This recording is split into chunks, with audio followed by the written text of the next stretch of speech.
Jadi bekerja itu adalah sebuah cara buat menemukan kebahagiaan sebagai seorang ibu. Jadi ibu itu tanggung jawabnya berat. Kita udah, kalau saya nih udah bukan pelatih lagi, tapi saya ibunya Ais, ibunya Ganim, istrinya Pak Ferry. Banyak tanggung jawab yang baru lagi gitu. Bahkan kalau boleh dibilang kalau kita udah nikah itu hidup kita tuh bukan sebagai saya sebagai seorang latih, tapi saya udah miliknya orang lain gitu loh. Jadi ibu rumah tangga itu generasi saya itu berat ya nggak sih, karena kita kayak dididik dulu dari kecil sampai besar sekolah pegangnya buku, pegangnya pensil, terus tiba-tiba kita harus di rumah aja mengabdi yang waktunya habis dengan tidak bertemu dengan orang, ya nggak sih gitu. Mungkin banyak teman-teman yang mungkin merasakan juga kayaknya butuh nih ada sebuah aktualisasi diri. Menjadi ibu rumah tangga kan tantangannya kan berat, apalagi waktu itu anakku masih kecil-kecil kan Mas, jadi aku nggak bisa 100% fokus ke usaha gitu. Jadi sambil jalan aja, jualan laku, beli lagi, jualan laku, beli lagi.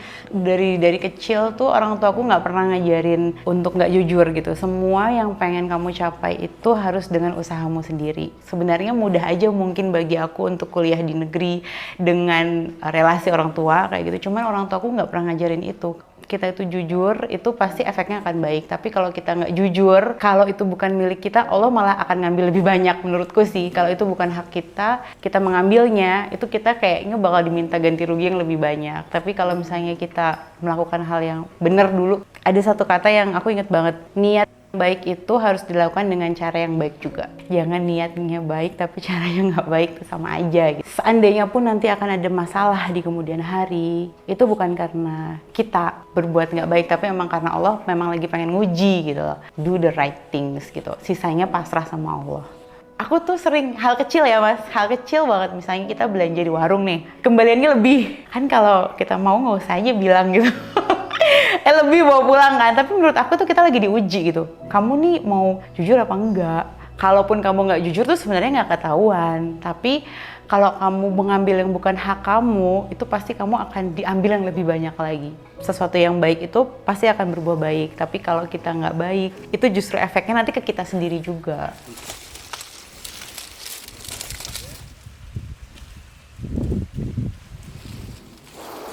Ayo Deng, Deng. Baik, Assalamualaikum. Nama saya Ratih Kusuma Dewi. Saya berasal dari Kabupaten Kediri dan saya adalah owner dari Painanas Candaria. Kalau misalnya ngomongin usaha itu, alhamdulillah saya udah usaha udah lama, suka jualan. Tapi nggak serius, mungkin namanya ibu rumah tangga, usahanya sambil jalan lah, jualan online. Tapi awalnya saya jualan fashion di Gamis gitu. Dari tahun 2013 sampai di tahun 2017 baru masyarakat juga sekali lagi menerimanya dengan sangat baik. Sampai akhirnya kita memberanikan diri buka 2 toko, jarak 3 bulan, alhamdulillah rame Mas. Jeder COVID-19. Gak ada sama sekali yang visit, karena waktu awal-awal COVID-19 itu kan mencekam ya. Yang visit itu benar-benar gak ada ke toko gitu. Akhirnya kita jualan makanan, kita jualan teh tarik dulu, minuman yang harganya murah lah masuk di teman-teman. Sampai akhirnya kita menemukan Painanas Candaria itu sendiri. Sebenarnya kalau Painanas sendiri itu adalah resep keluarga sih Mas. Jadi setiap lebaran itu kita selalu bikin Painanas. Jadi kami berpikir yuk kita angkat nih resep keluarga itu sambil kita kombinasiin sama nanasnya. Setelah kita bikin, kita launching Painanas, ternyata animo dari masyarakat diterima dengan sangat baik sampai sekarang.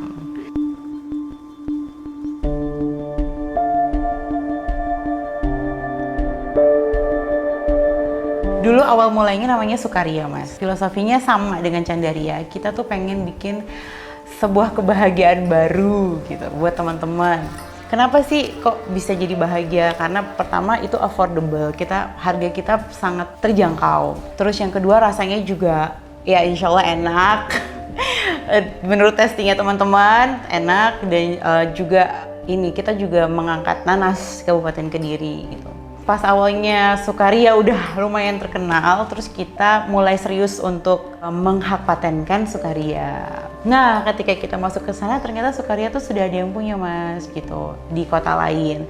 Akhirnya kita harus berganti merek lagi, dan waktu itu kita berganti mereknya bikin sayembara. Jadi kita bilangnya kan teman sukaria waktu itu. Teman-teman sukaria kita ajakin, ayo kita bikin sayembara nama yuk teman-teman, boleh share nama-nama yang menurut kalian bagus tapi filosofinya itu masih sama dengan sukaria. Banyak yang masuk dan akhirnya yang terpilih nama Candaria.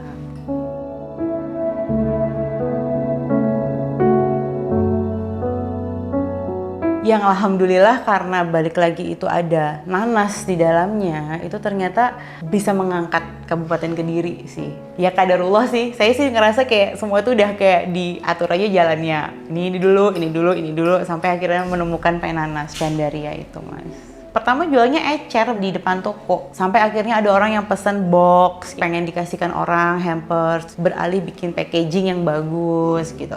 Waktu itu di Jumat Ngopi, kebetulan Mas Bupati memang selalu mengadakan Jumat Ngopi. Saya bawa dengan PD-nya barang UMKM itu, Nanas Candaria itu, dan pada waktu dikasih kesempatan, saya memperkenalkan Nanas Candaria dan alhamdulillahnya beliau sangat welcome, mencicipi dan bilang enak. Dan semenjak itu pelan-pelan sih Nanas Candaria semakin dikenal di Kabupaten Kediri. Bulan kemarin tuh luar biasa gitu, kami sampai overload dan sampai close order gitu. Tapi kalau dalam harian yang paling banyak itu masa kondangan, musim kawin, musim kawin. Jadi banyak yang menggunakan Nanas Candaria sebagai oleh-oleh. Itu kita bisa produksi dalam satu hari itu 3.000 pieces. Pas Ramadan kemarin hampir semua dari kita itu nggak tidur. Setiap hari mas, kerja kita 24 jam, ada shift pagi, shift malam, sampai kita nolak-nolak pesanan gitu. Karena alhamdulillahnya saya juga sudah punya usaha dari dulu mas, jadi saya punya database customer juga banyak. WhatsApp aja sekali saya posting udah ada 500 orang yang ngeliat, itu udah jadi pasar buat saya. Alhamdulillah juga sering dijadikan oleh-olehnya kedinasan, itu rutin, seminggu hampir 2 kali kita selalu mensuplai oleh-oleh. Kita berharap mudah-mudahan nanti dengan adanya bandara, jangkauan pasar kita bisa lebih luas lagi.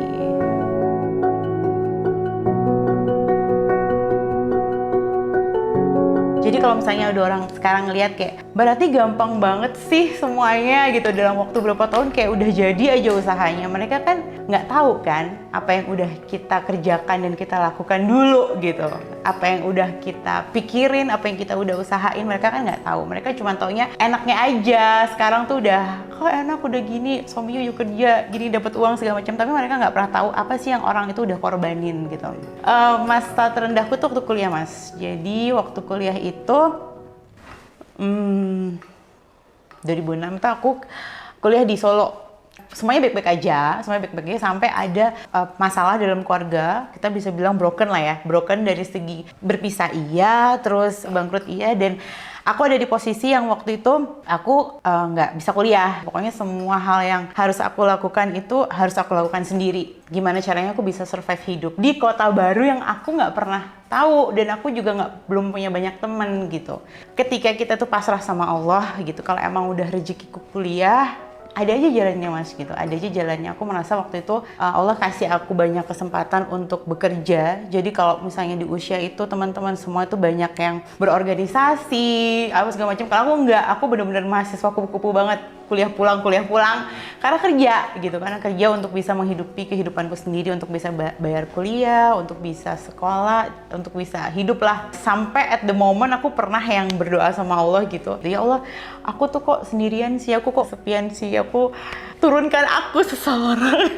Nggak apa-apa lah, duda-duda nggak apa-apa lah, itu serius lah, aku tuh berdoa kayak gitu loh. Tapi ternyata Allah itu menjawab dengan jawaban yang baik untuk aku, bahkan melebihi doaku, melebihi ekspektasiku. Di tahun 2009 aku udah ditemuin sama seseorang, dan nggak lama juga itu aku nikah mas. Itu tahun 2010. Ibarat kita ke hutan, aku tuh udah punya pisau yang aku asah gitu loh dari 2006 gitu. Jadi kalaupun ada masalah di kehidupanku sekarang, pisauku tuh udah tajem gitu, aku tinggal seret gitu. Karena dari 2006 tuh aku sama Allah pisauku tuh udah diasah gitu. Dan menikah dengan suamiku pun juga mulai dari nol mas. Kita sama-sama belum punya apa-apa, kita waktu itu masih ngekos yang kamar mandinya luar. Terus akhirnya kita ngekos kamar mandinya dalam, kita kontrak rumah, sampai akhirnya kita punya rumah, kita punya mobil. Itu semuanya kita lalui dari nol, benar-benar dari nol.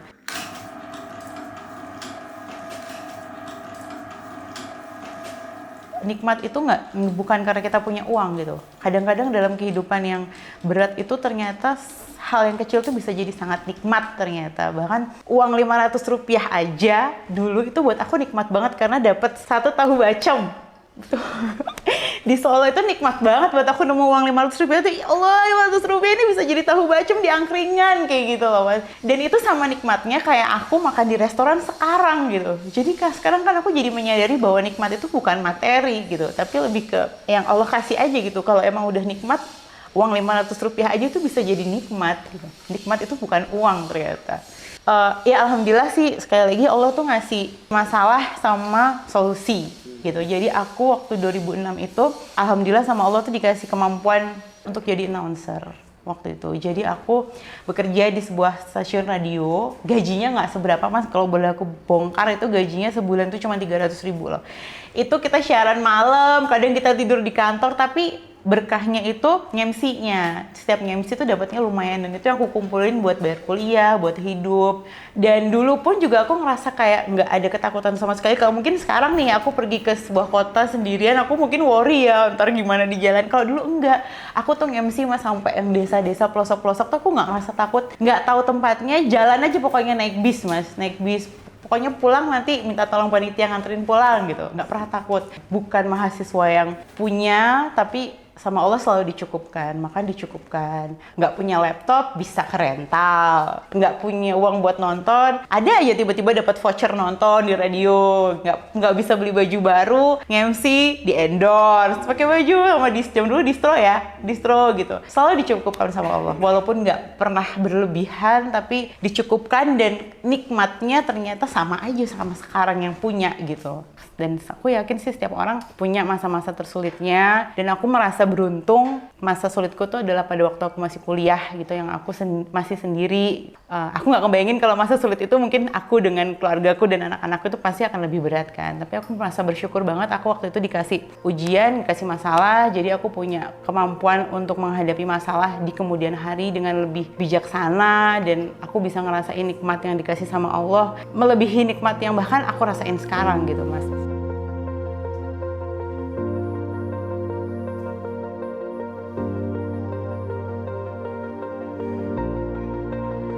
Jadi kalau aku boleh pesan sama teman-teman yang mungkin saat ini lagi merasa punya masalah, apapun itu dalam kehidupan kalian, yang pertama adalah perasaan terima dulu, accept dulu, terima dulu bahwa Allah itu ngasih kita masalah, itu pasti baik buat kita. Walaupun itu adalah hal yang tidak kita sukai, ya kan? Tapi itu akan menjadi hal yang ternyata baik. Habis kita bisa menerima perasaan itu, kita bisa menerima masalah itu, terus kita pasrah sama Allah. Kita pasrahin sama Allah bahwa percaya setiap masalah itu pasti ada solusinya. Nggak mungkin Allah ngasih masalah nggak ada solusinya. Setelah kita ikhlas, pasrah, otomatis kan hati kita udah enak nih. Setelah itu baru kita berusaha. Kita berdoa sama Allah supaya kita dikasih jalan, dan kita berusaha dari hal kecil yang bisa kita lakuin. Kalau buat aku sih prioritas utama itu pasti keluarga. Kalau misalnya aku dihadapin pilihan gitu, misalnya antara besok harus pelatihan atau besok harus pemasaran di mana atau pameran di mana atau jemput anak. Pasti yang aku prioritasin jemput anak dulu Mas. Gimana caranya aku bisa berkegiatan tapi tetap tugas utamaku tuh nggak hilang gitu. Tugas utamaku tetap bisa berjalan dengan baik. Ketika kita itu udah kerja, kita ketemu sama orang di luar sana, itu pasti tantangannya akan lebih banyak ketimbang kita di rumah gitu. Kita ketemu sama banyak orang gitu. Itu pasti ya godaannya dan tantangannya juga lebih banyak. Nah, gimana kita bisa menjaga amanah kita sih? Itu yang menurut aku paling berat sih Mas. Menjaga amanah kita sebagai seorang istri dan ibu, dan tetap bisa menjaga kehormatan suami walaupun kita bekerja di luar sana.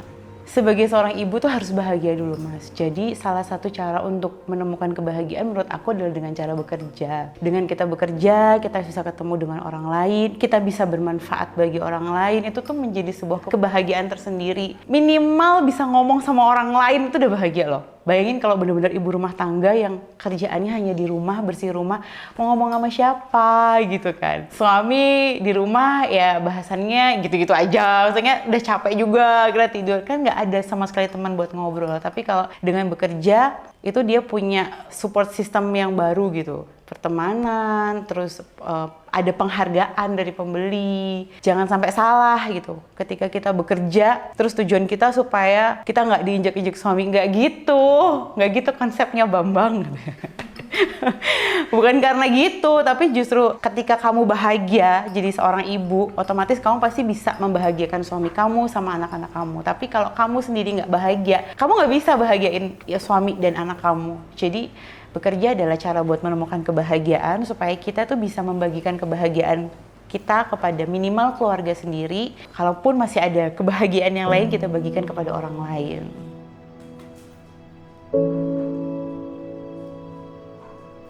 Tapi pesan sih Mas buat teman-teman yang mau berentrepreneur, mulai dari mana? Saya selalu bilang mulai aja dulu. Mulai dulu kenapa? Karena dengan kita mulai dulu, skill kita tuh pelan-pelan nambah. Mungkin pertama skill kita skill berhitung dulu.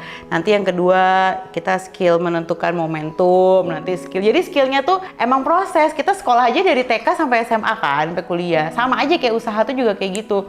Prosesnya dari nol dulu sampai gede. Jadi mulai aja dulu, nanti lah nemu-nemu dewe, belajar-belajar sendiri. Kalau misalnya nggak punya modal, bisa jadi reseller dulu. Nanti ketika kita udah jadi reseller, oh kita bisa nentuin, oh ternyata customer tuh sukanya yang kayak gini ya. Tapi kok yang kayak gini nggak ada ya? Oh aku bisa nih cari peluang bikin yang kayak gini. Nah, kalau kita nggak mulai, kita kan nggak tahu yang mau dicari pembeli itu apa. Jagonya masak apa? Coba bikin itu dulu, dites dulu di pasar. Ya memang harus mulai dulu. Kalau kebanyakan mikir nggak jalan-jalan ya. Kalau misalnya teman-teman jeli itu UMKM itu lagi menjadi sesuatu hal yang disayang banget sama semua pihak. Nggak cuma pemerintah, tapi juga perusahaan swasta pun sangat sayang sama UMKM. Ya kan? Masih kalau lihat-lihat di mana-mana kan UMKM gitu. Yang penting kita pintar-pintarnya aja sih melihat peluang itu, dan kita terus mau berproses menjadi lebih baik, karena orang juga akan melihat UMKM itu nggak semata-mata UMKM, tapi UMKM mana sih yang mau berkembang dan berproses terus menjadi lebih baik. Kita harus bisa nunjukin itu sih Mas, nggak cuman mendekat secara relasi terus kita temenan, terus mereka membeli karena mereka dekat, enggak, tapi karena memang produk kita itu bagus dan kita punya potensi untuk terus berprestasi. Misalnya packaging, nggak puas dengan packaging itu aja, kita upgrade lagi.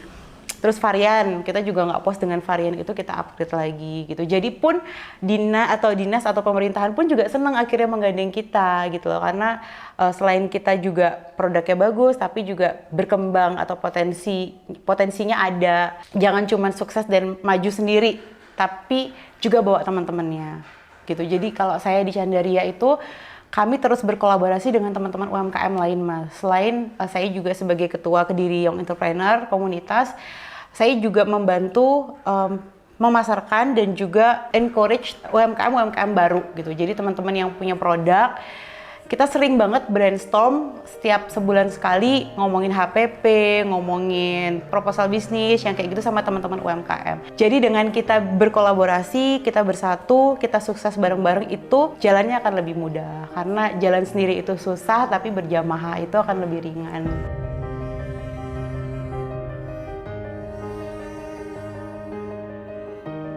Sebenarnya sih kalau aku tuh udah merasa bersyukur banget sih apa yang udah Allah kasih sampai sekarang gitu. Kamu udah ngerasa sukses belum? Mungkin dari segi orang ngelihatnya secara finansial atau apapun, aku belum dilihat sebagai seseorang yang sukses ya Mas. Tapi secara pribadi sebagai seorang Rati itu aku merasa sudah sukses, karena aku merasa dalam arti aku bisa seimbang, aku punya keluarga yang alhamdulillah bahagia, dan aku punya karir sebagai sebuah karya yang dihargai sama orang lain gitu. Dan tugasku adalah bagaimana aku bisa menjaga keseimbangan ini terus berlangsung baik dan lebih banyak manfaatnya bagi orang lain. Hal apa sih yang ingin aku rubah atau momen yang ingin aku ganti? Pastinya aku pengen jadi seseorang yang lebih baik. Mungkin kesalahan-kesalahanku yang dulu itu, aku dikasih kesempatan untuk tidak melakukan itu, mungkin aku tidak akan melakukan itu gitu sih.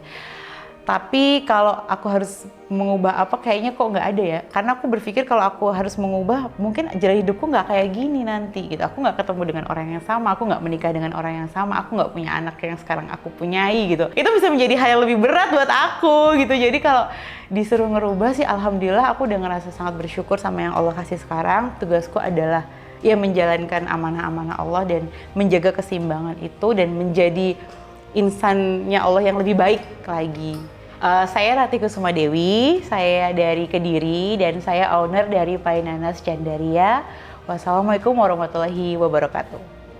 Waalaikumsalam warahmatullahi wabarakatuh. Nah, ini juga orang Bali nggak? Oh ya, ibu orang Bali.